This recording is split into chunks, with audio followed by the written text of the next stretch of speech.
A Aline Andrade, ela diz assim, ó, boa noite. Normalmente, em uma hora específica, à noite, eu sinto meu corpo todo ficar quente demais. Tenho visões acordadas e em sonhos. Isso tem sido algo constante. O que posso fazer? Estou sempre aqui nas lives. Primeira coisa é entender o que essas visões estão sendo mostradas para você, né? Eu anotaria. Primeira coisa. É visão ou imaginação? Exato. Ninguém está falando que não é visão que você está tendo, entende isso? Mas às vezes é confuso, você mistura as coisas, né, Gilson? E é bom você anotar até para ver o que essas visões estão mostrando para você. Eu vou te dar um exemplo bem simples. Os nossos sonhos, eles trazem informações do nosso inconsciente. Tem pessoas, por exemplo, que sonham com dente. Sonham com dente significa morte. Tem pessoas que sonham com dente e não significa nada. Tem pessoas que sonham numa escada subindo, isso significa progresso. Então, o sonho ele traz uma relação com alguma situação que você está vivendo ou vai viver. As visões também. O que são visões? São vidências, que você pode ter no que a gente chama de dupla vista, de você olhar ainda acordado, né? Ou você pode ver por desdobramento.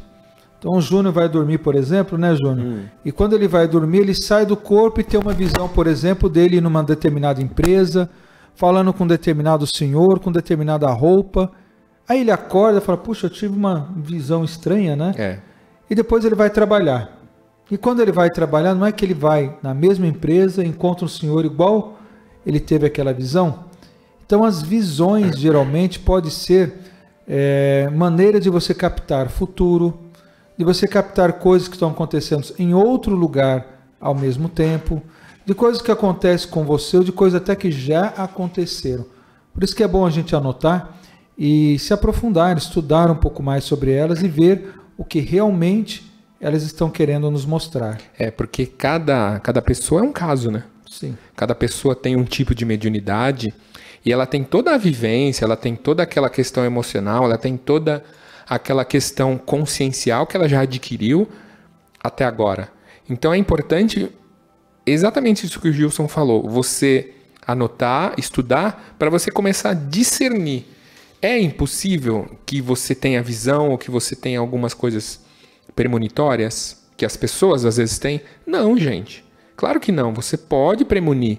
Porque às vezes de uma certa forma, uma situação ruim ou boa, ela já de uma certa maneira está plasmada magneticamente em alguma forma dimensional. Então não é impossível você premunir alguma coisa. Agora sim, eu me questiono muito. Se você premune alguma coisa, para que você está premunindo? Para nada? Tem um objetivo, Tem né? um objetivo. Então talvez seja para você interceder, fazer uma prece, pedir que aquilo não aconteça. Eu tenho muitos sonhos dessa ordem. E eu aprendi com o Espírito exatamente isso. Se é algo ruim, eu rezo, eu faço minha prece, eu acendo a minha vela e peço que aquilo se suprima. E geralmente as coisas ruins, que às vezes você vê em sonho, graças a Deus não me acontecem. Olha que interessante, a Silvia Aparecida, ela diz assim, que ela já teve 3 gestações e sonhou antes com o sexo do bebê. E todas foram certinho, né? Aí a gente fala intuição de mãe, não é? A mãe consegue ter essa intuição muito forte, o próprio espírito muitas vezes avisa. E como a mãe sabe quem está reencarnando, mesmo que não seja físico, né? Ela não sabe fisicamente, espiritualmente ela sabe o compromisso que firmou, ela já tem no seu inconsciente a certeza da criança que está vindo, do sexo da criança. E é uma coisa que é comum, né? Comum. Isso acontece bastante. As mães têm essa facilidade.